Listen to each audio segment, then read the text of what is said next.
Kogilu cross ಮನೆ ಒತ್ತುವರಿ ತೆರವು ಮೇಲೆ ಈಗ ಪಾಕ್ ಕಣ್ಣನ್ನ ಇಟ್ಟಿದೆ. ಎಸ್, ಕೋಗಿಲು ಕ್ರಾಸ್ ಮನೆ ಒತ್ತುವರಿ ತೆರವು ವಿಚಾರಕ್ಕೆ ಸಂಬಂಧಪಟ್ಟಂತೆ ಪಾಕ್ ಕಣ್ಣು ಕೂಡ ಬಿದ್ದಿದೆ. ಈಗ ಸಿಎಂ ಪಿಣರಾಯಿ ಟೀಕೆಗೆ ಈಗ ಶತ್ರು ದೇಶದಿಂದಲೂ ಕೂಡ ಧ್ವನಿ ಸಿಕ್ಕಿದೆ. ಮನೆಗಳ ಧ್ವಂಸದ ಬಗ್ಗೆ ಕೇರಳ ಬಳಿಕ ಪಾಕಿಸ್ತಾನವು ಕೂಡ ಖ್ಯಾತೆ ತೆಗೆದಿದೆ. ಅಕ್ರಮವಾಗಿ ನಿರ್ಮಿಸಿದ್ದ ಮುಸ್ಲಿಮರು ಮನೆಗಳನ್ನ ಧ್ವಂಸ ಮಾಡಲಾಗಿದೆ. ಮನೆ ತೆರವು ವಿಚಾರದಲ್ಲಿ ಎಂಟ್ರಿ ಕೊಟ್ಟ ಪಾಪಿ ಪಾಕ್ ಬೆಂಗಳೂರು ಬಗ್ಗೆ ನೇರವಾಗಿ ಪ್ರಸ್ತಾಪಿಸದೆ ಪಾಕ್ ಖ್ಯಾತೆ ತೆಗೆದಿದೆ. ಭಾರತದಲ್ಲಿ ಮುಸ್ಲಿಮರ ಮೇಲೆ ತೀವ್ರ ಕಿರುಕುಳವಾಗ್ತಿದೆ. ಮುಸ್ಲಿಮರ ಮೇಲಿನ ಕಿರುಕುಳ ತೀವ್ರ ಕಳವಳಕಾರಿ ವಿಷಯ ಅಂತ ಹೇಳಿದೆ. ಸರ್ಕಾರಿ ಪ್ರಾಯೋಜಕತ್ವದಲ್ಲಿ ಮುಸ್ಲಿಮರ ಮನೆಗಳು ನಾಶ ಆಗಿದೆ. ನಮ್ಮತ್ತ ಬೆರಳು ಮಾಡುವ ಮುನ್ನ ನಿಮ್ಮ ಸ್ಥಿತಿ ನೋಡ್ಕೊಳ್ಳಿ. ಪಾಕಿಸ್ತಾನ ವಿದೇಶಾಂಗ ಇಲಾಖೆ ವಕ್ತಾರ ತಹೀರ್ ಆರೋಪವನ್ನ ಮಾಡಿದ್ದಾರೆ. ಭಾರತದ ಬಗ್ಗೆ ಮಾತನಾಡಲಿಕ್ಕೆ ಅವರಿಗೆ ಯಾವುದೇ ರೀತಿಯ ನೈತಿಕತೆ ಇಲ್ಲ, ಆದರೂ ಕೂಡ ಮಾತನಾಡಿದ್ದಾರೆ ಪಾಕಿಸ್ತಾನದವರು. ಸಿಎಂ ಪಿಣರಾಯಿ ಟೀಕೆಗೆ ಈಗ ಶತ್ರು ದೇಶದಿಂದಲೂ ಕೂಡ ಧ್ವನಿ ಸಿಕ್ಕಿದೆ. ಮನೆಗಳ ಧ್ವಂಸದ ಬಗ್ಗೆ ಕೇರಳ ಬಳಿಕ ಪಾಕಿಸ್ತಾನವು ಕೂಡ ಖ್ಯಾತೆ ತೆಗೆದಿದೆ. ಅಕ್ರಮವಾಗಿ ನಿರ್ಮಿಸಿದ್ದ ಮುಸ್ಲಿಮರ ಮನೆಗಳು ತೆರವಾಗಿದೆ. ಮನೆ ತೆರವು ವಿಚಾರದಲ್ಲಿ ಪಾಪಿ ಪಾಕ್ ಎಂಟ್ರಿ ಕೊಟ್ಟಿದೆ. ಬೆಂಗಳೂರು ಬಗ್ಗೆ ನೇರವಾಗಿ ಪ್ರಸ್ತಾಪಿಸದೆ ಪಾಕ್ ಖ್ಯಾತೆ ತೆಗೆದಿದೆ. ಬೆಂಗಳೂರು ಬಗ್ಗೆ ನೇರವಾಗಿ ಮಾತನಾಡಲಿಕ್ಕೆ ಪಾಕಿಸ್ತಾನಕ್ಕೆ ಸಾಧ್ಯವೇ ಇಲ್ಲ ಬಿಡಿ. ಮುಸ್ಲಿಮರ ಮೇಲಿನ ಕಿರುಕುಳ ತೀವ್ರ ಕಳವಳಕಾರಿಯಾದಂತಹ ವಿಷಯ ಅಂತ ಹೇಳಿದೆ. ಸರ್ಕಾರಿ ಪ್ರಾಯೋಜಕತ್ವದಲ್ಲಿ ಮುಸ್ಲಿಮರ ಮನೆಗಳು ನಾಶ ಆಗಿದೆ. ನಮ್ಮತ್ತ ಬೆರಳು ಮಾಡುವ ಮುನ್ನ ನಿಮ್ಮ ಸ್ಥಿತಿ ನೋಡ್ಕೊಳ್ಳಿ ಅಂತ ಹೇಳಲಿಕ್ಕೆ ನಮ್ಮ ಸ್ಥಿತಿಗೆ ಏನೂ ಆಗಿಲ್ಲ. ಮೊದಲು ಪಾಕಿಸ್ತಾನದ ಸ್ಥಿತಿಯನ್ನ ನೋಡ್ಕೊಳ್ಬೇಕಾಗುತ್ತೆ. ಅವರ ಪರಿಸ್ಥಿತಿ ಯಾವ ರೀತಿ ಇದೆ ಅಂತ ಪಾಕಿಸ್ತಾನಿ ಪ್ರಜೆಗಳು ಅಥವಾ ಪಾಕಿಸ್ತಾನದವ್ರು ಏನಿದ್ದಾರೆ ಅವ್ರು ನೋಡ್ಕೊಳ್ಬೇಕಾಗುತ್ತೆ. ನಮ್ಮ ಭಾರತಕ್ಕೆ ಏನೂ ಕೂಡ ಆಗಿಲ್ಲ. ನಮ್ಮ ಭಾರತದ ಬಗ್ಗೆ ಮಾತನಾಡಲಿಕ್ಕೆ ಯಾವುದೇ ರೀತಿಯ ಅರ್ಹತೆ ಕೂಡ ಪಾಕಿಸ್ತಾನಕ್ಕಿಲ್ಲ. ಅಲ್ಲೇ ತಿನ್ನೋದಕ್ಕೆ ಗತಿ ಇಲ್ಲ. ಜನರು ಒದ್ದಾಡ್ತಾ ಇದ್ದಾರೆ, ಬೇರೆ ಕಡೆ ವಲಸೆ ಹೋಗ್ತಾ ಇದ್ದಾರೆ. ಅಲ್ಲಿ ಗಬ್ಬೆದ್ದು ನಾರ್ತಾ ಇದ್ರು ಕೂಡ ಅವ್ರ ದೇಶದಲ್ಲಿ ಅದನ್ನ ನೋಡ್ಲಿಕ್ಕೆ ಸಾಧ್ಯ ಆಗಲ್ಲ. ಭಾರತದಲ್ಲಿ ಏನಾದ್ರು ಸ್ವಲ್ಪ ಆಗ್ಬಿಟ್ರೆ ಸಾಕು, ಅಷ್ಟು ಮುಸ್ಲಿಮರ ನಿಮ್ಮ ಮೇಲೆ ನಿಮಗೆ ಪ್ರೀತಿ ಇತ್ತು ಅಂತಂದ್ರೆ ಕರ್ಕೊಂಡೋಗಿ ಎಲ್ಲ ಮುಸ್ಲಿಮರನ್ನು ಪಾಕಿಸ್ತಾನದಲ್ಲಿ ಇರಿಸ್ಕೊಳ್ಳಿ, ನಮಗೇನು ಪ್ರಾಬ್ಲಮ್ ಇಲ್ಲ. ಅದರಿಂದ ಹಿಂದೂಗಳು ಪಾಕಿಸ್ತಾನಕ್ಕೆ ಹೋಗ್ಲಿಕ್ಕೆ ಹೆದರುತ್ತಾ ಇದ್ದಾರೆ. ಯಾಕೆ ಅಂತಂದ್ರೆ ನಮ್ಗೆ ಧೈರ್ಯ ಇಲ್ಲ ಅಂತಲ್ಲ, ಇಂತಹ ಕೆಟ್ಟ ದೇಶಕ್ಕೆ ನಾವು ಹೋಗಬಾರ್ದು ಅಂತ ಹೋಗ್ತಾ ಇಲ್ಲ. ಪಾಕಿಸ್ತಾನ ಫಸ್ಟ್ ತಮ್ಮ ಸ್ಥಿತಿಯನ್ನ ನೋಡ್ಕೊಳ್ಬೇಕಾಗುತ್ತೆ. ಅಲ್ಲಿ ತಿನ್ನೋದಕ್ಕೆ ಗತಿ ಇಲ್ಲ, ಬೇರೆಯವ್ರ ಹತ್ರ ಬೇಡ್ಕೊಂಡು ತಿಂತಾ ಇದ್ದೀರಾ ಪಾಕಿಸ್ತಾನದವರು. ಅಂಥದ್ರಲ್ಲಿ ಭಾರತದ ವಿಚಾರವಾಗಿ ನೀವು ಪ್ರಸ್ತಾಪ ಮಾಡೋದಕ್ಕೆ ನಿಮಗೆ ಯಾವ ಅರ್ಹತೆ ಇದೆ, ಯಾವ ನೈತಿಕತೆ ಇದೆ? ನಮ್ಮತ್ತ ಬೆರಳು ಮಾಡುವ ಮುನ್ನ ನಿಮ್ಮ ಪರಿಸ್ಥಿತಿ ನೋಡ್ಕೊಳ್ಳಿ ಅಂತ ಹೇಳ್ತಾ ಇದ್ದೀರಲ್ಲ. ನಿಮ್ಮ ಪರಿಸ್ಥಿತಿ ನೋಡಿ, ನಮ್ಮ ಭಾರತ ಯಾವ ರೀತಿ ಇದೆ ನೋಡಿ. ನಮ್ಮ ಭಾರತ ಅಭಿವೃದ್ಧಿಯತ್ತ ಸಾಗ್ತಾ ಇದೆ, ಆದರೆ ಪಾಕಿಸ್ತಾನ ಪಾತಾಳ ಹಿಡಿತಾ ಇದೆ. ಹೆಸರಿಗೆ ತಕ್ಕಂತೆ ಪಾಕಿಸ್ತಾನ ಪಾತಾಳ ಹಿಡಿತಾ ಇದೆ. ತಮ್ಮನ್ನು ತಾವು ನೋಡ್ಕೊಳ್ಳಿಕ್ಕೆ ಸಾಧ್ಯ ಆಗೋದಿಲ್ಲ. ಕೊಂಕಣ ಸುತ್ತಿ ಮೈಲಾರಕ್ಕೆ ಬರ್ತಾರಲ್ಲ, ಹಾಗೆ ಇಂಡೈರೆಕ್ಟ್ ಆಗಿ ಬೆಂಗಳೂರು ಬಗ್ಗೆ ಮಾತನಾಡೋದು. ನಿಮ್ಮ ದೇಶ ನೋಡ್ಕೊಳ್ಳಿ ಮೊದಲು. ಭಾರತ ಬಹಳ ಚೆನ್ನಾಗಿದೆ. ಹಾಗಾದ್ರೆ ಪಾಕ್ ಏನು ಹೇಳ್ತು ಅಂತ ನೋಡ್ತಾ ಹೋದ್ರೆ, ಮುಸ್ಲಿಮರನ್ನ ಗುರಿಯಾಗಿಸ್ಕೊಂಡು ಅಭಿಯಾನಗಳಾಗಿವೆ. ಜೊತೆಗೆ ಸರ್ಕಾರಿ ಪ್ರಾಯೋಜಿತವಾಗಿ ಮುಸ್ಲಿಮರ ಮನೆಯನ್ನ ಧ್ವಂಸ ಮಾಡಲಾಗಿದೆ. ಇದು ಪಾಕಿಸ್ತಾನ ಅಲ್ಲ, ಆ ರೀತಿಯಾಗಿ ಪ್ರಾಯೋಜಕತ್ವದಿಂದ ಮನೆ ಧ್ವಂಸ ಮಾಡಲಿಕ್ಕೆ ಇದು ಭಾರತ. ಅಪರಾಧಿಗಳನ್ನ ಸರ್ಕಾರ ಸದ್ಯಕ್ಕೆ ಬಗ್ಗು ಬಡಿಬೇಕಾಗಿದೆ. ಪಾಕಿಸ್ತಾನ ವಿದೇಶಾಂಗ ಇಲಾಖೆ ವಕ್ತಾರ ತಹೀರ್ ಆರೋಪ ಮಾಡಿರುವಂಥದ್ದು. ಕ್ರಿಸ್ಮಸ್ ವೇಳೆ ಭಾರತದಲ್ಲಿ ವಿಧ್ವಂಸಕ ಘಟನೆಗಳು ನಡೆದಿವೆ, ವಿಧ್ವಂಸಕ ಕೃತ್ಯಗಳು ನಡೆದಿಲ್ಲ. ಅವರು ಅನಧಿಕೃತವಾಗಿ ಕಟ್ಟಡಗಳನ್ನ ನಿರ್ಮಾಣ ಮಾಡ್ಕೊಂಡ್ರೆ ಫಸ್ಟ್ ಇನ್ಫಾರ್ಮೇಶನ್ ತಿಳ್ಕೊಳ್ಬೇಕು ಪಾಕಿಸ್ತಾನದವರು. ಸುಮ್ಮನೆ ಏನೋ ಮಾತನಾಡಬೇಕು, ನಾವು ಒಂದು ದೇಶ ಅಂತ ಇದೀವಿ ಅಂತ ಹೇಳ್ಕೊಳ್ಳಿಕ್ಕೆ ಅಥವಾ ತೋರಿಸ್ಕೊಳ್ಳಿಕ್ಕೆ ಈ ರೀತಿಯಾಗಿ ಹೇಳೋದಲ್ಲ. ಮೊದಲು ಅಲ್ಲಿ ವಿಚಾರ ಏನಾಯ್ತು, ಪ್ರಾಬ್ಲಮ್ ಏನಾಯ್ತು ಅಂತ ತಿಳ್ಕೊಳ್ಬೇಕು. ಇದು ಪಾಕಿಸ್ತಾನ ಅಲ್ಲ, ಏಕದಮ್ ಏನು ಬೇಕಾದ್ರೂ ಮಾಡಬಹುದು, ನಮ್ಮ ಇಚ್ಛೆ ಇದ್ದಂತೆ ನಡಿಬೋದು ಅಂತ ಹೇಳಲಿಕ್ಕೆ ಇದು ಭಾರತ. ಪ್ರತಿಯೊಂದು ಕೂಡ ಅಳೆದು ತೂಗಿ ಭಾರತದಲ್ಲಿ ನಿರ್ಧಾರವನ್ನ ಮಾಡಲಾಗುತ್ತೆ. ತಪ್ಪು ಮಾಡಿದ್ರಷ್ಟೇ ಶಿಕ್ಷೆ ಕೊಡೋದು, ತಪ್ಪಿತಸ್ಥರಾಗಿದ್ರೆ ಅಷ್ಟೇ ಅವ್ರಿಗೆ ನಾವು ಶಿಕ್ಷೆಯನ್ನ ಭಾರತದಲ್ಲಿ ನೀಡುವಂಥದ್ದು. ಅದನ್ನು ಬಿಟ್ಬಿಟ್ಟು ಮನಸ್ಸೋ ಇಚ್ಛೆ, ಪಾಪ ಎಷ್ಟೋ ಪ್ರಜೆಗಳು ನಿಮ್ಮಿಂದ ನರಳಾಡ್ತಾ ಇದ್ದಾರೆ ಪಾಕಿಸ್ತಾನದಲ್ಲಿ. ಭಾರತದ ಕುರಿತು ಪಾಕಿಸ್ತಾನ ಹೇಳಿಕೆಗಳು ಕೇವಲ ಕಲ್ಪಿತ. ಪಾಕ್ ಆರೋಪಗಳನ್ನ ಭಾರತ ಸರ್ಕಾರ ತಿರಸ್ಕಾರ ಮಾಡುತ್ತೆ. ಭಾರತ ವಿದೇಶಾಂಗ ಇಲಾಖೆ ವಕ್ತಾರ ಜೈಸ್ವಾಲ್ ತಿರುಗೇಟನ್ನ ಕೊಟ್ಟಿದ್ದಾರೆ. ಪಾಕಿಸ್ತಾನದಲ್ಲಿಯೇ ಅಲ್ಪಸಂಖ್ಯಾತರ ನರಮೇಧ ಆಗ್ತಿದೆ. ನಮ್ಮ ಕಡೆ ಬೆರಳು ಮಾಡಿದ್ರು ವಾಸ್ತವ ಪರಿಸ್ಥಿತಿ ಯಾವತ್ತೂ ಕೂಡ ಬದಲಾಗಲ್ಲ. ಹೌದು, ವ್ಯವಸ್ಥಿತವಾಗಿ ಪಾಕಿಸ್ತಾನದಲ್ಲಿ ಅಲ್ಪಸಂಖ್ಯಾತರ ಹತ್ಯೆ ಆಗ್ತಾ ಇದೆ. ಅಲ್ಪಸಂಖ್ಯಾತರನ್ನ ಪಾಕಿಸ್ತಾನ ಹೀನವಾಗಿ ನಡೆಸಿಕೊಳ್ಳುತ್ತೆ. ಭಾರತದ ಕುರಿತು ಪಾಕಿಸ್ತಾನ ಹೇಳಿಕೆಗಳು ಕಪೋಲ ಕಲ್ಪಿತ ಹೇಳಿಕೆಗಳು. ಪಾಕ್ ಆರೋಪಗಳನ್ನ ಭಾರತ ಸರ್ಕಾರ ಒಪ್ಕೊಳ್ಳೋದಿಲ್ಲ, ತಿರಸ್ಕಾರ ಮಾಡುತ್ತೆ. ಭಾರತ ವಿದೇಶಾಂಗ ಇಲಾಖೆ ವಕ್ತಾರ ಜೈಸ್ವಾಲ್ ತಿರುಗೇಟನ್ನ ಕೊಟ್ಟಿದ್ದಾರೆ. ಪಾಕಿಸ್ತಾನದಲ್ಲಿ ಅಲ್ಪಸಂಖ್ಯಾತರ ನರಮೇಧ ಆಗ್ತಾ ಇದೆ. ನಮ್ಮ ಕಡೆ ಬೆರಳು ಮಾಡಿದ್ರು ಕೂಡ ನಿಮ್ಮ ವಾಸ್ತವ ಪರಿಸ್ಥಿತಿ ಏನಿದೆ ಅದ್ಯಾವತ್ತೂ ಕೂಡ ಬದಲಾಗಲ್ಲ. ವ್ಯವಸ್ಥಿತವಾಗಿ ಪಾಕಿಸ್ತಾನದಲ್ಲಿ ಅಲ್ಪಸಂಖ್ಯಾತರ ಹತ್ಯೆಯನ್ನ ಮಾಡ್ತಾ ಇದ್ದಾರೆ. ಅಲ್ಪಸಂಖ್ಯಾತರನ್ನ ಪಾಕಿಸ್ತಾನ ಹೀನವಾಗಿ ನಡೆಸ್ಕೊಳ್ಳುತ್ತೆ. ನಮ್ಮ ಭಾರತದಲ್ಲಿ ಯಾರನ್ನೂ ಕೂಡ ಇಷ್ಟರ ಮಟ್ಟಿಗೆ ಹೀನವಾಗಿ ನಡೆಸ್ಕೊಳ್ತಾ ಇಲ್ಲ. ಮೊದಲು ಭಾರತದ ಬಗ್ಗೆ ಮಾತನಾಡೋದಕ್ಕಿಂತ ಮೊದಲು ಅವರ ಪರಿಸ್ಥಿತಿ ಯಾವ ರೀತಿ ಇದೆ ಅಂತ ನೋಡ್ಕೊಳ್ಬೇಕಾಗುತ್ತೆ. ಸದ್ಯಕ್ಕೆ ಪಾಕ್ ಏನೇ ಆರೋಪ ಮಾಡಿದ್ರು ಕೂಡ ಹಿಂದೆಯೂ ಕೂಡ ಭಾರತ ತಲೆ ಕೆಡಿಸ್ಕೊಂಡಿಲ್ಲ, ಈಗಲೂ ಕೂಡ ತಲೆ ಕೆಡಿಸ್ಕೊಂಡಿಲ್ಲ. ಯಾಕೆಂತಂದ್ರೆ ಪಾಕ್ ಮಾಡುವಂತಹ ಆರೋಪಗಳೆಲ್ಲವೂ ಕೂಡ ಕಪೋಲ ಕಲ್ಪಿತ ಆರೋಪಗಳು. ಅದಕ್ಕೆ ಯಾವುದೇ ರೀತಿಯ ಪುರಾವೆಗಳಿರೋದಿಲ್ಲ, ದಾಖಲೆಗಳಿರೋದಿಲ್ಲ. ಅಲ್ಲೇ ಹಿಂದೂಗಳ ನರಮೇಧ ಆಗ್ತಾ ಇದೆ, ಅಲ್ಪಸಂಖ್ಯಾತರ ನರಮೇಧ ಆಗ್ತಾ ಇದೆ. ಅದನ್ನ ಪ್ಲಾನ್ ಮಾಡಿ ಈ ರೀತಿಯಾಗಿ ನರಮೇಧ ಮಾಡ್ತಾ ಇದ್ದಾರೆ, ಹತ್ಯೆಯನ್ನ ಮಾಡ್ತಾ ಇದ್ದಾರೆ ವ್ಯವಸ್ಥಿತವಾಗಿ ಪ್ಲಾನ್ ಮಾಡ್ಕೊಂಡು. ಅಂಥದ್ರಲ್ಲಿ ಭಾರತದ ಬಗ್ಗೆ ಮಾತನಾಡಲಿಕ್ಕೆ ಪಾಕಿಸ್ತಾನದವರಿಗೆ ಯಾವುದೇ ರೀತಿಯ ನೈತಿಕ ಹಕ್ಕು ಕೂಡ ಇಲ್ಲ, ಅವರಿಗೆ ಆ ಯೋಗ್ಯತೆಯೇ ಇಲ್ಲ. ಅಂಥದ್ರಲ್ಲಿ ಭಾರತದ ಬಗ್ಗೆ ಮಾತನಾಡ್ತಾರೆ ಅಂತಂದ್ರೆ ನಾಚಿಕೆ ಆಗಬೇಕು. ಭಾರತದ ಮುಂದೆ ಬೇಡ್ಕೊಳ್ಬೇಕು ಅವರೇನೆ, ಅಂತಹ ಪರಿಸ್ಥಿತಿಯಲ್ಲಿದ್ದಾರೆ. ತಿನ್ನೋದಕ್ಕೆ ಗತಿ ಇಲ್ಲ. ಬೇರೆ ದೇಶಗಳು ಅವ್ರ ಹತ್ರ ಹೋಗಿ ಕೇಳ್ಕೊಳ್ಬೇಕು, ನಮ್ಗೆ ಸ್ವಲ್ಪ ಸಾಲ ಕೊಡಿ, ನಮ್ಮಲ್ಲೆಲ್ಲ ಜನ ಸಾಯ್ತಾ ಇದ್ದಾರೆ, ಒದ್ದಾಡ್ತಾ ಇದ್ದಾರೆ, ದಯವಿಟ್ಟು ಸಾಲ ಕೊಡಿ ಅಂತ ಬೇಡ್ಕೊಳ್ಳೋಂಥ ಪರಿಸ್ಥಿತಿಯಲ್ಲಿ ಪಾಕಿಸ್ತಾನ ಇದೆ. ಅಂಥದ್ರಲ್ಲಿ ನಮ್ಮ ಕಡೆ ಬೆರಟ್ ಮಾಡಿ ತೋರಿಸೋದು. ಕೋಗಿಲು ಕ್ರಾಸ್ ಮನೆ ತೆರವು ಪ್ರಕರಣಕ್ಕೆ ಬಿಗ್ ಟ್ವಿಸ್ಟ್. ಅಶ್ವವೇಗ ನ್ಯೂಸ್ನಲ್ಲಿ ದಾಖಲೆ ಸಮೇತ ಎಕ್ಸ್ಪೋಸ್. ಸರ್ಕಾರಕ್ಕೆ ಕೋಗಿಲು ಕ್ರಾಸ್ ನಿವಾಸಿಗಳು ಸುಳ್ಳು ಮಾಹಿತಿ ಕೊಟ್ಟಿದ್ದಾರೆ. ಸುಳ್ಳು ದಾಖಲೆ ಸೃಷ್ಟಿಸಿ ಅನಧಿಕೃತವಾಗಿ ಮನೆ ನಿರ್ಮಾಣ. ಕಳೆದ 15ರಿಂದ 20 ವರ್ಷಗಳಿಂದ ವಾಸವಿರುವ ಬಗ್ಗೆ ಹೇಳಿಕೆ. ಆದ್ರೆ ಕೇವಲ 3 ವರ್ಷಗಳ ಹಿಂದೆ ಶೆಡ್ ನಿರ್ಮಾಣ ಮಾಡಿ ವಾಸ. ಗೂಗಲ್ ನಕ್ಷೆಯಿಂದ ಬಯಲಾಯಿತು ಸ್ಥಳೀಯರ ಈ ಒಂದು ನಾಟಕ. ಕೋಗಿಲು ಕ್ರಾಸ್ ಮನೆ ತೆರವು ಪ್ರಕರಣಕ್ಕೆ ಈಗ ಬಿಗ್ ಟ್ವಿಸ್ಟ್ ಸಿಕ್ಕಿದೆ. ಅಶ್ವವೇಗ ನ್ಯೂಸ್ನಲ್ಲಿ ದಾಖಲೆ ಸಮೇತ ಎಕ್ಸ್ಪೋಸ್. ಸರ್ಕಾರಕ್ಕೆ ಕೋಗಿಲು ಕ್ರಾಸ್ ನಿವಾಸಿಗಳು ಸುಳ್ಳು ಮಾಹಿತಿಯನ್ನ ಕೊಟ್ಟಿದ್ದಾರೆ. ಸುಳ್ಳು ದಾಖಲೆ ಸೃಷ್ಟಿಸಿ ಅನಧಿಕೃತವಾಗಿ ಮನೆ ನಿರ್ಮಾಣ. ಕಳೆದ 15-20 ವರ್ಷಗಳಿಂದ ವಾಸವಿದ್ದೀವಿ ಅಂತ ಅಲ್ಲಿ ಹೇಳಿದ್ದಾರೆ ಹೇಳಿಕೆಯನ್ನ ನೀಡುವಂತಹ ಸಂದರ್ಭದಲ್ಲಿ. ಆದ್ರೆ ಅಲ್ಲಿನ ನಿವಾಸಿಗಳು ಕೇವಲ 3 ವರ್ಷಗಳಿಂದ ಅಷ್ಟೇ ವಾಸ ಮಾಡ್ಕೊಂಡಿರೋದು. ಗೂಗಲ್ ನಕ್ಷೆಯಿಂದ ಸ್ಥಳೀಯರ ನಾಟಕ ಈಗ ಬಟಾಬಯಲಾಗಿದೆ. ಅದಕ್ಕೆ ಹೇಳೋದು, ಪಾಕಿಸ್ತಾನ ಸ್ವಲ್ಪ ವಿಚಾರಗಳನ್ನು ತಿಳ್ಕೊಳ್ಬೇಕಾಗತ್ತೆ, ಏನಾಗ್ತಿದೆ ಅಂತ. ಅವ್ರ ಬಗ್ಗೆ ಫಸ್ಟ್ ಆಫ್ ಆಲ್ ಮಾಹಿತಿನೇ ಇರೋದಿಲ್ಲ. ಆದ್ರೂ ಸುಮ್ಮನೆ ಮಾತನಾಡೋದು ನೀವು ಗಮನಿಸ್ತಾ ಇದ್ದೀರಾ. ನಕ್ಷೆ ಅವನು ನಕ್ಷೆಯಲ್ಲಿ ಕ್ಲಿಯರ್ ಆಗಿ ಗೊತ್ತಾಗತ್ತೆ ನಿಮಗೆ. ಇಲ್ಲ ಅಂತಂದ್ರೆ ನಿಮ್ಮ ಮೊಬೈಲ್ನಲ್ಲಿ ಒಂದು ಗೂಗಲ್ ಮ್ಯಾಪಲ್ಲಿ ಹೋಗಿ ಚೆಕ್ ಮಾಡಿ ಗೊತ್ತಾಗತ್ತೆ. ಅಲ್ಲಿ ಅಟ್ಲೀಸ್ಟ್ ಯಾವುದೇ ರೀತಿಯ ಮನೆ ಕೂಡ ಇಲ್ಲ, ಒಂದು ಶೆಡ್ ಕೂಡ ನಿಮಗೆ ಕಾಣಿಸ್ತಾ ಇಲ್ಲ. ಕೇವಲ 3 ವರ್ಷಗಳ ಹಿಂದೆ ಅಷ್ಟೇ ನಿವಾಸಿಗಳಲ್ಲಿ ಒಂದು ಶೆಡ್ ಹಾಕೊಂಡಿದ್ರಂತೆ.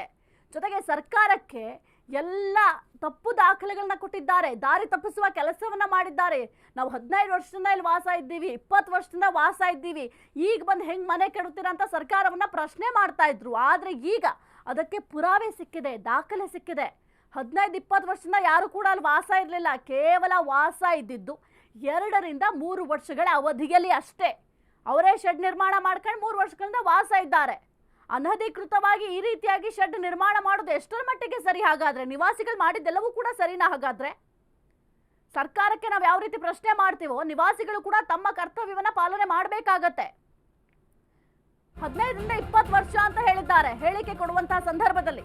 ಸುಮಾರು 15 ಎಕರೆ ಜಾಗದಲ್ಲಿ 5 ಎಕರೆ ಜಾಗದಲ್ಲಿ ಶೆಡ್. ಮನೆ ಶೆಡ್ ನಿರ್ಮಾಣದ ಹಿಂದೆ ಕಾಣದ ಕೈವಾಡ. 15ರಿಂದ 20 ವರ್ಷಗಳಿಂದ ವಾಸವಿದ್ದೇವೆ ಎಂಬ ಮಾಹಿತಿ ಕೊಟ್ಟಿದ್ದಾರೆ. ದಾಖಲೆ ಪರಿಶೀಲಿಸಿ ಮನೆ ನೀಡಲು ಸಿಎಂ ಸೂಚನೆ. ಹೆಂಗೆ ದಾಖಲೆ ಚೆಕ್ ಮಾಡಿದ್ರು? ಅಧಿಕಾರಿಗಳ ಪರಿಶೀಲನೆಯ ವೇಳೆ ಸ್ಥಳೀಯರ ಬಣ್ಣ ಬಯಲಾಗಿದೆ. ಅಶ್ವವೇಗ ನ್ಯೂಸ್ನಲ್ಲಿ ದಾಖಲೆ ಸಮೇತ ಎಕ್ಸ್ಪೋಸ್.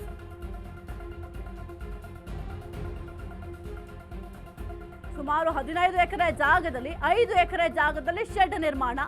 ಮನೆ ಶೆಡ್ ನಿರ್ಮಾಣದ ಹಿಂದೆ ಕಾಣದ ಕೈಗಳ ಕೈವಾಡ ಇರುವ ಶಂಕೆ. 15ರಿಂದ 20 ವರ್ಷಗಳಿಂದ ವಾಸವಿದ್ದೇವೆ ಅಂತ ಅಲ್ಲಿ ಸದ್ಯಕ್ಕೆ ಮಾಹಿತಿಯನ್ನ ಕೊಟ್ಟಿದ್ದಾರೆ ವಾಸವಿರುವಂತವರು. ದಾಖಲೆ ಪರಿಶೀಲಿಸಿ ಮನೆ ನೀಡೋದಕ್ಕೆ ಸಿಎಂ ಕೂಡ ಸೂಚನೆ ಕೊಟ್ಟುಬಿಟ್ರು. ಅಧಿಕಾರಿಗಳ ಪರಿಶೀಲನೆಯ ಸಂದರ್ಭದಲ್ಲಿ ಸ್ಥಳೀಯರ ಬಣ್ಣ ಬಟಾಬಯಲಾಗಿದೆ. ಅಶ್ವವೇಗ ನ್ಯೂಸ್ನಲ್ಲಿ ದಾಖಲೆ ಸಮೇತ ಎಕ್ಸ್ಪೋಸ್. ಸದ್ಯಕ್ಕೆ ನೀವು ಗಮನಿಸ್ತಾ ಇರ್ಬೋದು, ನಕ್ಷೆಯಲ್ಲಿ ಕ್ಲಿಯರ್ ಆಗಿ ಗೊತ್ತಾಗುತ್ತೆ ಅಲ್ಲಿ ಯಾವುದೇ ರೀತಿಯ ಮನೆ ಅಥವಾ ಶೆಡ್ ಯಾವುದೂ ಇಲ್ಲ. ಸುಮಾರು 15 ಎಕರೆ ಜಾಗ, ಅಲ್ಲಿ ಕೇವಲ ಒಂದು 5 ಎಕರೆ ಜಾಗದಲ್ಲಿ ಈ ರೀತಿಯಾಗಿ ಅನಧಿಕೃತವಾಗಿ ಶೆಡ್ ಅಥವಾ ಮನೆಯನ್ನು ನಿರ್ಮಾಣ ಮಾಡ್ಕೊಂಡಿದ್ರು. ಕಾಣದ ಕೈವಾಡ ಇರಬಹುದು ಅಂತ ಕೂಡ ಶಂಕೆ ಕೂಡ ಸದ್ಯಕ್ಕೆ ವ್ಯಕ್ತ ಆಗ್ತಾ ಇದೆ. ಅಲ್ಲಿ ವಾಸವಾಗಿದ್ದಂತಹ ನಿವಾಸಿಗಳು ಹೇಳುವಂತಹ ವಿಚಾರ ಅಂತ ಅಂದ್ರೆ 15ರಿಂದ 20 ವರ್ಷದವರೆಗೂ ಕೂಡ ನಾವು ಅಲ್ಲಿ ವಾಸ ಇದ್ದು ಅಂತ ಹೇಳಿದ್ದಾರೆ. ಆದ್ರೆ 15ರಿಂದ 20 ವರ್ಷದಿಂದಲೂ ಕೂಡ ವಾಸ ಇದ್ರೆ ಆ ಒಂದು ಗೂಗಲ್ ಮ್ಯಾಪ್ನಲ್ಲಿ ತೋರಿಸ್ಬೇಕಲ್ಲ, ನಕ್ಷೆಯಲ್ಲಿ ಅಟ್ಲೀಸ್ಟ್ ಮನೆಗಳು ಅಥವಾ ಶೆಡ್ಗಳು ಏನಾದರೂ ಕಾಣಿಸ್ಬೇಕು. ಅಲ್ಲಿ ಯಾವುದೇ ರೀತಿಯ ಮನೆ ಕಾಣಿಸ್ತಾ ಇಲ್ಲ, ನಿಮಗೆ ಯಾವುದೇ ರೀತಿಯ ಶೆಡ್ ಕೂಡ ಕಾಣಿಸ್ತಾ ಇಲ್ಲ. ಹಾಗಾದ್ರೆ 15ರಿಂದ 20 ವರ್ಷ ಅಂತಂದ್ರೆ ಎಲ್ಲಿದ್ರಿ ಅಲ್ಲಿವರೆಗೂ? ಕೇವಲ 3 ವರ್ಷಗಳಿಂದ ಮಾತ್ರ ವಾಸ ಇರೋದು. ಆದರೆ ಸರ್ಕಾರಕ್ಕೆ ಕೊಟ್ಟಿರುವಂತಹ ದಾಖಲೆಗಳೇನಿದ್ದಾವೆ ಆ ಎಲ್ಲ ದಾಖಲೆಗಳು ಕೂಡ ಸುಳ್ಳು ದಾಖಲೆಗಳು. ಇಲ್ಲಿ ನಿವಾಸಿಗಳು ಯಾವ ರೀತಿಯಾಗಿ ತಪ್ಪು ಮಾಡಿದ್ದಾರೆ ಅನ್ನೋದಕ್ಕೆ ಈ ಒಂದು ನಕ್ಷೆಯನ್ನು ನೋಡಿದ್ರೆ ಗೊತ್ತಾಗುತ್ತೆ. ಅಲ್ಲಿ ವಾಸವಿದ್ದಂತಹ ಜನರೇ ಹೇಳೋದು, ಇಲ್ಲ ಸರ್ಕಾರ ನಮ್ಮ ಮೇಲೆ ದೌರ್ಜನ್ಯ ಮಾಡ್ತಾ ಇದೆ, ನಾವು ಅನಧಿಕೃತವಾಗಿ ಕಟ್ಟಡವನ್ನು ನಿರ್ಮಾಣ ಮಾಡ್ಕೊಂಡಿಲ್ಲ, 15-20 ವರ್ಷದಿಂದ ಏನು ಮಾಡ್ತಾ ಇತ್ತು ಸರ್ಕಾರ ಅಂತ ನಿವಾಸಿಗಳು ಪ್ರಶ್ನೆ ಮಾಡ್ತಾ ಇದ್ದೀರಲ್ಲ. ನೀವು ನಿಜಕ್ಕೂ 15ರಿಂದ 20 ವರ್ಷದವರೆಗೂ ಕೂಡ ಅಲ್ಲಿ ವಾಸ ಇದ್ರಾ? ಅದಕ್ಕೆ ಮೊದಲು ನಿವಾಸಿಗಳು ಉತ್ತರ ಕೊಡಬೇಕಾಗತ್ತೆ. ಕೇವಲ 3 ವರ್ಷಗಳಿಂದ ವಾಸ ಇದ್ಬಿಟ್ಟು ಹಾಗಾದ್ರೆ ನಿಮ್ಗೆ ಯಾರು ಹೇಳಿದ್ರು ಅಲ್ಲಿ ವಾಸ ಮಾಡಲಿಕ್ಕೆ? ಅದು ಯಾವ ಜಾಗ ಅಂತ ಅಟ್ಲೀಸ್ಟ್ ತಿಳ್ಕೊಳ್ಳೋಕ್ಕೆ ಸೆನ್ಸ್ ಇರಲಿಲ್ವಾ ನಿಮಗೆ? ಎಲ್ಲ ಬೇಕಾದ್ರೂ ಹೋಗಿ ನೀವು ಶೆಡ್ ಹಾಕಲ್ ಬಿಡ್ಬೋದಾ? ಅದಕ್ಕೆ ಪರ್ಮಿಷನ್ ಯಾರು ಕೊಟ್ಟರು ನಿಮಗೆ? ಫಸ್ಟ್ ಆಫ್ ಆಲ್ ಇಲ್ಲಿ ನಿವಾಸಿಗಳು ತಪ್ಪು ಎದ್ದು ಕಾಣ್ತಾ ಇದೆ. ಸದ್ಯಕ್ಕೆ ಸಿಎಂ ಸಿದ್ದರಾಮಯ್ಯ ಅವರು ಕೂಡ ಪರಿಶೀಲನೆ ಮಾಡಿ ಅವರಿಗೆ ಮನೆಯನ್ನ ಸ್ಯಾಂಕ್ಷನ್ ಮಾಡಿಕೊಡ್ಬೇಕು ಅಂತ ಡಿಸೈಡ್ ಮಾಡ್ಕೊಂಡಿದ್ದಾರೆ. ಆರ್ಡರ್ ಕೂಡ ಕೊಟ್ಟಿದ್ದಾರೆ. ಸದ್ಯಕ್ಕೆ ಈಗಲಾದ್ರೂ ಗೊತ್ತಾಯ್ತು. ಒಂದು ವೇಳೆ ಮನೆಯೆಲ್ಲ ಸ್ಯಾಂಕ್ಷನ್ ಆದ್ಮೇಲೆ ಗೊತ್ತಾಗಿದ್ರೆ ಏನ್ ಮಾಡ್ಲಿಕ್ಕೆ ಸಾಧ್ಯ ಆಗ್ತಿತ್ತು? ಮತ್ತೆ ಹೋಗಿ ಅಲ್ಲಿ ಮನೆ ತೆರವು ಮಾಡ್ಲಿಕ್ಕೆ ಕೂಡ ಸಾಧ್ಯ ಆಗ್ತಾ ಇರಲಿಲ್ಲ. ಆಗ ಸರ್ಕಾರ ಏನ್ ಮಾಡ್ತಾ ಇತ್ತು? ಅಧಿಕಾರಿಗಳು ಈಗ ಪರಿಶೀಲನೆ ಮಾಡುವಂತ ಸಂದರ್ಭದಲ್ಲಿ ಈ ಒಂದು ಮ್ಯಾಪ್ ಕಂಡು ಬಂದಿದೆ. ಎಷ್ಟರ ಮಟ್ಟಿಗೆ ನಿವಾಸಿಗಳು ಯಾಮಾರಿಸಿದ್ದಾರೆ ಅನ್ನೋದು ಬಟಾ ಬಯಲಾಗಿದೆ ಈ ಒಂದು ನಕ್ಷೆಯಿಂದ. ಕೋಗಿಲು ಕ್ರಾಸ್ನಲ್ಲಿ ಉತ್ತರ ಭಾರತೀಯರು ವಾಸ, ಉತ್ತರ ಪ್ರದೇಶ ಬಿಹಾರದವರಿಂದ ಶೆಡ್ ನಿರ್ಮಾಣ. ಕೋಗಿಲು ಕ್ರಾಸ್ನಲ್ಲಿ ಕನ್ನಡಿಗರ ವಾಸವೇ ಕಡಿಮೆ. ನಕಲಿ ಐಡಿ ಕಾರ್ಡ್ ಸೃಷ್ಟಿ ಮಾಡಿ ವಲಸಿಗರ ವಾಸ. 150ಕ್ಕೂ ಹೆಚ್ಚು ಕುಟುಂಬಗಳಲ್ಲಿ ಸ್ಥಳೀಯರೇ ಅಲ್ಲ ಅವ್ರು ಯಾರನ್ನು. ಸರ್ಕಾರಿ ಜಮೀನು ಒತ್ತುವರಿ ಮಾಡಿ ಮನೆ ನಿರ್ಮಾಣ.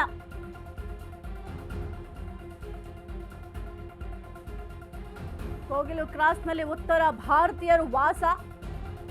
ಉತ್ತರ ಪ್ರದೇಶ ಆಗಿರಬಹುದು, ಬಿಹಾರ ಆಗಿರಬಹುದು, ಅಲ್ಲಿಂದ ಬಂದಂತಹ ಜನ ಶೆಡ್ ನಿರ್ಮಾಣ ಮಾಡ್ಕೊಂಡಿದ್ರು. ಕೋಗಿಲು ಕ್ರಾಸ್ನಲ್ಲಿ ಕನ್ನಡಿಗರ ವಾಸವೇ ತೀರಾ ಕಡಿಮೆ. ನಕಲಿ ಐಡಿ ಕಾರ್ಡ್ ಅನ್ನ ಸೃಷ್ಟಿ ಮಾಡಿ ವಲಸಿಗರು ವಾಸ. 150ಕ್ಕೂ ಹೆಚ್ಚು ಕುಟುಂಬಗಳಲ್ಲಿ ಸ್ಥಳೀಯರೇ ಅಲ್ಲ ಅವ್ರು ಯಾರು ಕೂಡ. ಸರ್ಕಾರಿ ಜಮೀನನ್ನ ಒತ್ತುವರಿ ಮಾಡಿ ಮನೆ ನಿರ್ಮಾಣ ಮಾಡ್ಕೊಂಡಿದ್ದಾರೆ. ಏನಿ ಒಂದು ಕೋಗಿಲು ಕ್ರಾಸ್ನಲ್ಲಿ ಸದ್ಯಕ್ಕೆ ಸ್ಥಳೀಯರು ಅಂತ ಹೇಳ್ತೀವಿ ವಾಸ ಮಾಡ್ತಿದ್ದಾರೆ.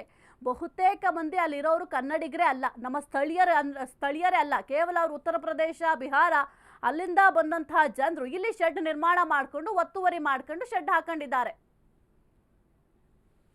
ಕುರಿತು ಹೆಚ್ಚಿನ ಮಾಹಿತಿ ನೀಡ್ತಾರೆ ನಮ್ಮ ಪ್ರತಿನಿಧಿ ಮಹೇಶ್. Very good morning. ಈ ಒಂದು ಕೋಗಿಲು ಕ್ರಾಸ್ ಮನೆ ಒತ್ತುವರಿ ತೆರವು ವಿಚಾರಕ್ಕೆ ಸಂಬಂಧಪಟ್ಟಂತೆ ಸದ್ಯಕ್ಕೆ ಏನೆಲ್ಲ ಅಪ್ಡೇಟ್ಸ್ ಇದೆ? ಜೊತೆಗೆ ಈಗ ಅಧಿಕಾರಿಗಳು ಪರಿಶೀಲನೆ ಮಾಡುವಂತಹ ಸಂದರ್ಭದಲ್ಲಿ ಅಲ್ಲಿದ್ದಂತಹ ನಿವಾಸಿಗಳ ಬಣ್ಣ ಕೂಡ ಬಟಾ ಬಯಲಾಗಿದೆ. ಏನೆಲ್ಲ ಅಪ್ಡೇಟ್ಸ್ ಇದೆ ಈ ಒಂದು ವಿಚಾರಕ್ಕೆ ಸಂಬಂಧಪಟ್ಟಂತೆ ಮಹೇಶ್?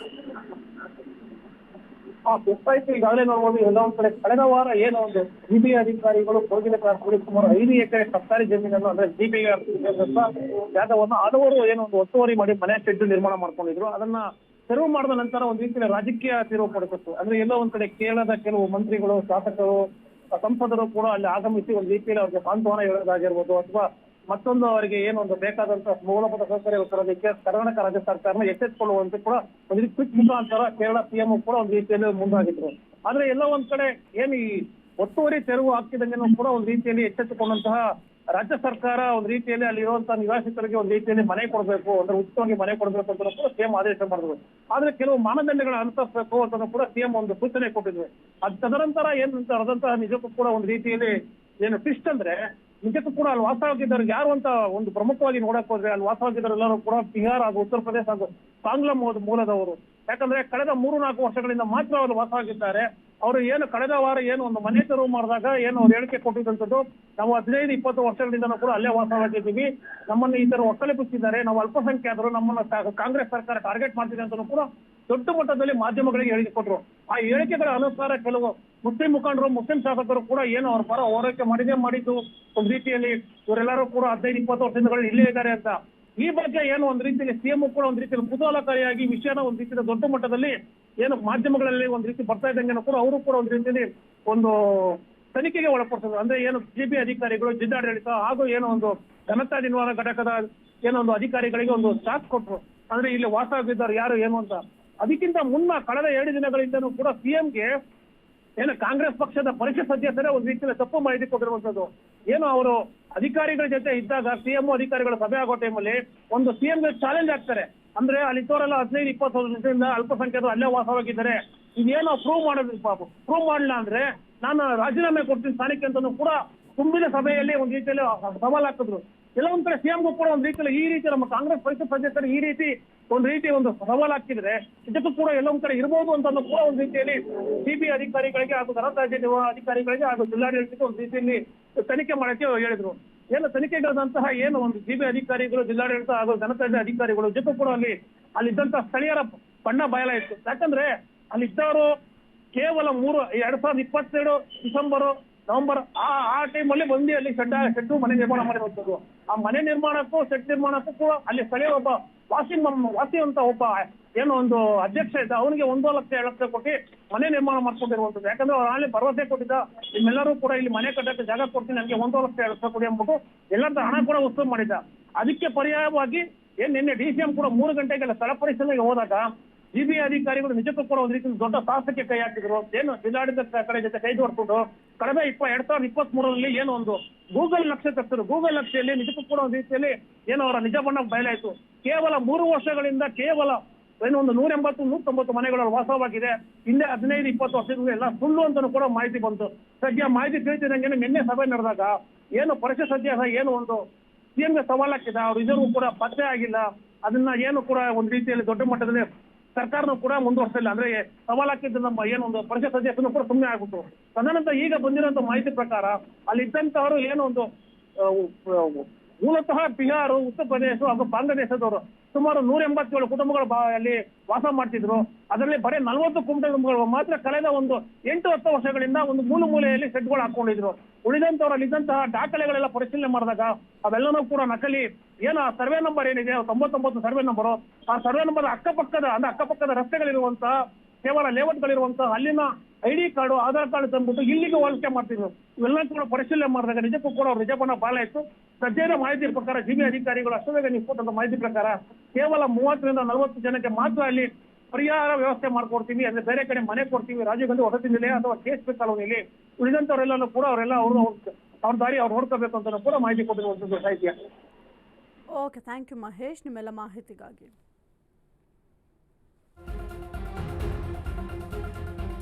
ಕೋಗಿಲು ಕ್ರಾಸ್ ಮನೆ ತೆರವು ವಿಚಾರಕ್ಕೆ ಸಂಬಂಧಪಟ್ಟಂತೆ ಸಂತ್ರಸ್ತರಿಗೆ ನೆರವು, ಅರ್ಹರಿಗೆ 11.2 ಲಕ್ಷ ರೂಪಾಯಿ ವೆಚ್ಚದಲ್ಲಿ ಮನೆ ನಿರ್ಮಾಣ, ಸೂರು ಕಳೆದುಕೊಂಡವರಿಗೆ ಸರ್ಕಾರ ಭರ್ಜರಿ ಗಿಫ್ಟ್ ಅನ್ನ ಕೊಟ್ಟಿದೆ. ಬೆಂಗಳೂರಲ್ಲಿ ಮುಖ್ಯಮಂತ್ರಿ ಸಿದ್ದರಾಮಯ್ಯ ಅವರು ಈ ಒಂದು ಹೇಳಿಕೆಯನ್ನ ಕೊಟ್ಟಿದ್ದಾರೆ.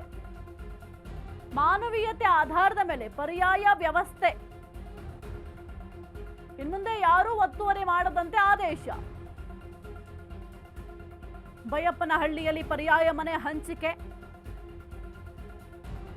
ಹೊಸ ವರ್ಷದಂದೇ ಮನೆ ನೀಡಲು ಸಿಎಂ ಸೂಚನೆಯನ್ನ ಕೊಟ್ಟಿದ್ದಾರೆ. ಅರ್ಹ ವ್ಯಕ್ತಿಗಳಿಂದ ದಾಖಲೆ ಸಂಗ್ರಹಿಸಲು ಸೂಚನೆ ನೀಡಲಾಗಿದೆ. ಡಿಸಿ ಪಾಲಿಕೆ ಅಧಿಕಾರಿಗಳು ನೀಡುವ ಪಟ್ಟಿ ಮೇಲೆ ಮನೆ ಸಿಗುತ್ತೆ. ರಾಜೀವ್ ಗಾಂಧಿ ವಸತಿ ನಿಗಮದಿಂದ ಮನೆ ಹಂಚಿಕೆಯನ್ನ ಮಾಡಲಾಗುತ್ತೆ. ಹೊಸ ವರ್ಷದ ಮನೆ ನೀಡಲು ಜಮೀರ್ಗೆ ಸೂಚನೆಯನ್ನ ನೀಡಲಾಗಿದೆ. ತಪ್ಪಿತಸ್ಥ ಅಧಿಕಾರಿಗಳ ವಿರುದ್ಧ ಕ್ರಮವನ್ನ ಕೈಗೊಳ್ಳುತ್ತೇವೆ.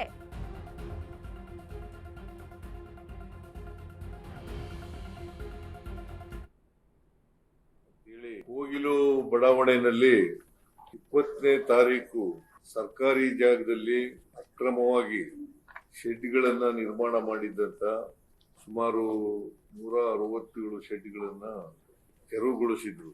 ಅದು ಅವ್ರಿಗೆಲ್ರಿಗೂ ನೋಟಿಸ್ ಕೊಟ್ಟಿದ್ರು. ನೋಟಿಸ್ ಕೊಟ್ಟ ಮೇಲೆ ತೆರವು ಮಾಡಿ, ನೀವು ಸರ್ಕಾರಿ ಜಾಗ ಇದು, ನೀವು ಖಾಲಿ ಮಾಡಲೇಬೇಕು ಅಂತೇಳಿ ಅವ್ರ ಗಮನಕ್ಕೂ ತರ್ತಕ್ಕಂಥ ಕೆಲಸವನ್ನ ಮಾಡಿದ್ರು. ಆದರೂ ಅವರು ಖಾಲಿ ಮಾಡಿರಲಿಲ್ಲ.